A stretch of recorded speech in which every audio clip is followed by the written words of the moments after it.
What's up, guys? How you doing? It's your homeboy Cowboy Crunk coming to you from Kabul, Afghanistan. Your war daddy. Just wanted to get out some of these situations that are going on. Bring some facts to you. In my opinion, according to those facts that we have right now for the Dallas Cowboys concerning Ezekiel Elliott, Dak Prescott, and Amari Cooper, the contracts. I know everybody's discussing it, but I'm sorry, guys. That's about all that's on the topic for discussion right now because we've got to get this nailed down. This is the future of the Dallas Cowboys being signed right now, and if it's not done right, if it's done with a loose hand and an open wallet, you're going to have some of these players that we're not going to be able to keep down the road. You're looking at some Byron Jones, possibly having tough negotiations with Jalen Smith, or even further down the road with Leighton Vander Esch. So these are situations that we've got to take care of now. We've got to get this done expedited as quickly as possible, but get it done in a respectful manner to both sides. And so what I wanted to do is kind of explain what a franchise tag is, how it works, how they get that number if we do decide to keep Ezekiel Elliott and just pay him the next 2 years and then franchise tag him, because the Cowboys do have that option. And basically he's locked under contract. If they do that, we have Ezekiel Elliott for the next 4 years, and there's nothing Ezekiel Elliott can do but sit out and take us, take salary hits, take penalties, and so. We've seen this with Le'Veon Bell. He sat out the whole year. As you guys know, remember we were waiting on Earl Thomas. He sat out the preseason the year before, and then he just figured, it's not working. It usually does not work. Le'Veon Bell was the first one we saw really hold out and stay steady the whole year with what he said he was going to do. So moving forward, what would happen right now is if we don't do anything with Ezekiel Elliott, he's locked in at a little under $3 million this year. Extremely good bargain. There's nothing he can do about it. If the Cowboys want to do something now, they can. With one thing, with Ezekiel Elliott being 23 years old, if they do a 4-year contract right now, he's at that 27-year-old age range. He's 23 now, 4-year deal. He's 27 years old, and that's when the decline starts to happen. And that's really unfortunate with the running backs. It's the way it is. It's a tough position. You're looking at 28, 29 years old. Running backs aren't going to last much longer, especially as much wear and tear as we put on Ezekiel Elliott throughout the year. Next year after that, 2020, he's looking at making a little under $10 million. And then the franchise tag right now currently is sitting at $11.2 million. And expected by 2021, which would be his first year, it's probably going to be around $12 million. So it doesn't go up that much. The way they get the franchise tag is they take the top 5 players for that year, they average their salary out, and that comes up with the franchise tag. Right now you've got the top running back in the league making 14.3, and the 5th running back is making right around $9 million.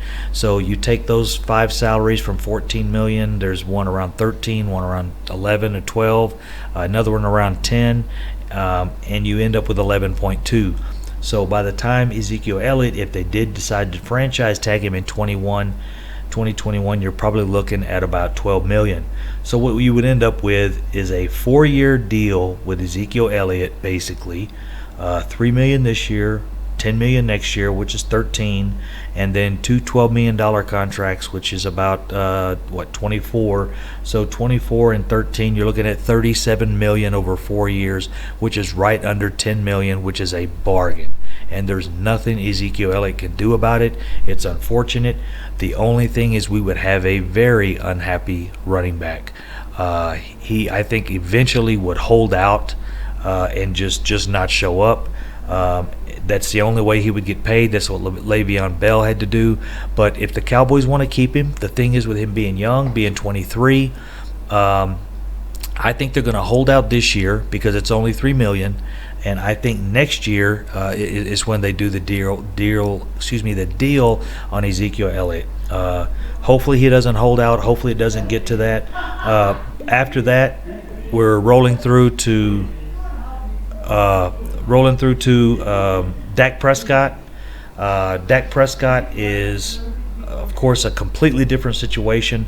With him being a fourth rounder, he has one less year on his contract. The reason they do that is because the reason they do this. Sorry, I got some company next door. I guess the reason they do it that way is because if Dak Prescott, being a fourth rounder, super exceeds his contract, which he's done, that allows him to renegotiate a year earlier. The same way they did. Russell Wilson. Russell Wilson, after having 2 Super Bowl appearances in his first 4 years, he had the opportunity to renegotiate his contract. Therefore, hopefully, we'll get that situation with Dak Prescott cleared up. I feel that situation is going to work itself out. I think that is the easiest solution for the Cowboys, is to get Dak handled first, and then we can roll into these other ones, get Amari Cooper done after that, and I think we'll be fine. And another thing with Dak is, I think the reason he'll be a little more flexible, quarterbacks now are playing until they're 40 years old. Dak is going to have the chance, with him being right now 25 years old, he has the opportunity to play another 15 years. So if we do a 5-year deal for him, he's probably looking at least 2 more contract negotiations before he retires.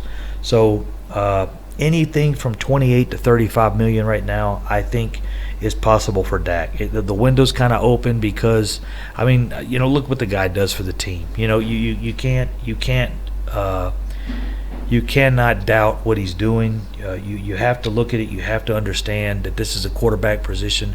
It's the most prolific position. It's the most responsible position. They have more responsibilities than any player in any other sport. I think the closest thing you can get to is probably a starting pitcher, and those guys don't even play every game. Going into the situation back on something with Zeke, with him being 23 years old, you're looking at probably only 7 more years max for him to get a salary, and with Dak, you're looking at another 15, and he's going to make double what Zeke's making. So with these quarterbacks, I think you'll find a little bit more flexibility. These running backs, they have a short time frame to get their money in. They have a short time to prove their worth, and that's a reason Ezekiel Elliott he's probably gonna stand pretty firm and say, I want my deal now, because I've only got 6 or 7 years to get my deal in. Why worry about Dak so much when he's got another 15 years of football left in him? And I think that's the way these running backs are starting to look at it, and the running backs are going to start demanding more money. They're going to start standing up for themselves, and they're going to force the hand of these NFL teams to pay the running backs or not have one. On Amari Cooper, a little bit of a similar situation. Running backs wide receivers typically make about 20% more than running backs do, as well as their career span is about 20% longer. So, Amari Cooper has probably another 8 to 9 years left without serious injury, and he's looking at 16 to 18 million a year right now. So that's in the ballpark of another $50 million that Cooper can make over Ezekiel Elliott, and I wouldn't say Cooper's the best wide receiver in the league, but you definitely could put Ezekiel Elliott there. So these are situations you got to look at. We don't know how this is going to work out. One good thing I will say, there's a bad thing and there's a good thing in this scenario. The Dallas Cowboys are trying to pay their top 3 offensive players in 1 year. If you include Ezekiel Elliott, even though he's got 2 years left on his deal, it does give us some flexibility.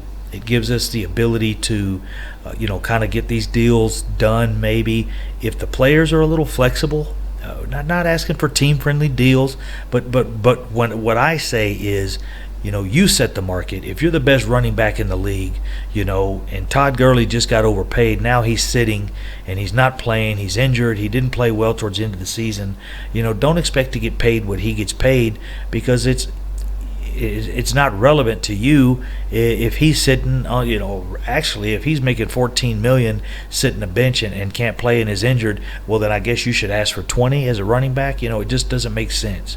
To me, you can't look at what other players are valued at. That's between the Rams. If the Rams decided to make that decision, if they decided to make that mistake and that's what they wanted to do, that's what they did. As far as that goes, that's the way I feel about Ezekiel Elliott. That's my closure on that. I think he with Ezekiel Elliott, we're going to end up waiting this year. With Dak, I think we're going to try to get it done. It will be somewhere between, I'm thinking, unless they go long term, like 6-year deal or something, and I don't see a problem with doing that. I don't see a problem with doing a 6 or 7-year deal and getting the money down around 28, 27 with a lot of it guaranteed.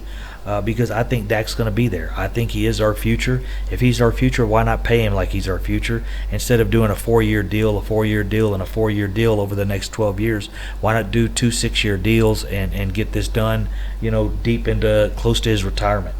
And then again on Amari Cooper, I think that will work itself out with Ezekiel Elliott probably not getting paid this year. I think they're going to concentrate on Dak and Cooper and just tell Ezekiel Elliott, hey, it's your turn next year. So that's where I'm at on it, guys. I did want to explain the franchise tag, how that works out, and the reason that Dak is up for a contract a year before Ezekiel Elliott is because he went in the 4th round, and they do that in case these 4th-round players play really well. Then you don't have them on a 5-6-year deal. Waiting to renegotiate their contract.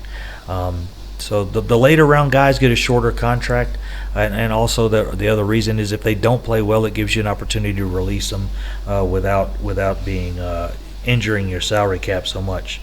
Other than that, I just wanted to close the video up. I want to say thank you guys for helping me with my return. Got a couple videos out this week that are doing really well, and I'm enjoying it. I can't wait to get home and do the live streams. Can't do any live streams from here. The internet's not strong enough. It takes about 45 minutes to an hour just to upload these videos. So I'm trying to get them done as quick as I can, but I'm a kind of a long-winded guy. I guess you guys can't tell already.